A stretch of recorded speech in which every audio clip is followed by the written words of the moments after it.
नाज़रीन नवासा ख़बर शेयर कंदालू दादू मां रिपोर्ट कर रहा है हुबदार अली बबर जमात इस्लाहुल मुस्लिमीन ज़िले दादू ज़ोन 1 पारां जामिया मस्जिद सुबहान अल्लाह में जश्न आज़ादी तकरीब जो तमाम कियो वियो, जंहिंमें तिलावत कुरान मजीद नात रसूल मक़बूल सल्लल्लाहु अलैहि वसल्लम मनक़बत मुर्शिद कामिल पढ़ण खां पोइ वतन अज़ीज़ पाकिस्तान जी अज़मत में मिली नग़मो पेश कयो वियो।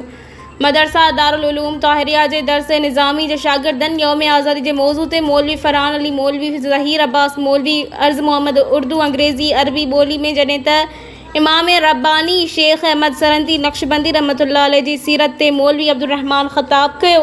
पाकिस्तान के मौजू ते 10 सवाल किया विया, जिनका दुरुस्त जवाब ॾियण वारनि खे अल ताहिर रिसालत गिफ्ट कया विया।